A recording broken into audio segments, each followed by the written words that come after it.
Alors vous voyez que votre inconscient parle, parce que quand vous avez dit sacrifice, vous avez regardé en haut. Et moi j'ai envie de vous dire, dans le mot sacrifice, l'étymologie, il y a le mot sacré. Dans sacré, il y a divin, parce que tout ce qui est sacré, pour moi, vient du tout et du divin.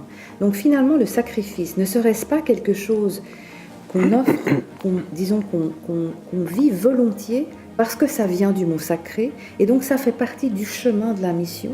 Ça m'inspire en fait dans sacré, oui il y a le divin, mais moi qui suis plutôt du monde des alchimistes, dans sacré j'entends la langue des oiseaux, sacré, cela crée.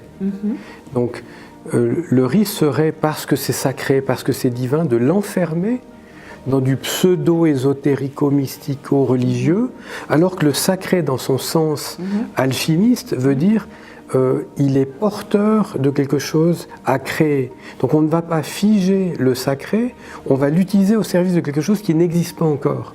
Donc si je me connecte à mon sacré, si je me connecte au sacré qui est plus grand que moi, je suis à disposition pour créer quelque chose de plus grand qui me dépasse. Qui est finalement la suite de ce que j'ai dit. Parce qu'au fond, en éliminant quelque chose, vous créez autre chose. C'est ça. Parce que finalement, quand on élimine, c'est pour faire de la place à autre chose. Donc, dans le langage des oiseaux, on peut voir les deux, et je vous suis complètement par rapport à ça. C'est ce que disait Michel-Ange, hein. Il ne créait rien, il ne faisait qu'enlever ce qu'il y avait en trop.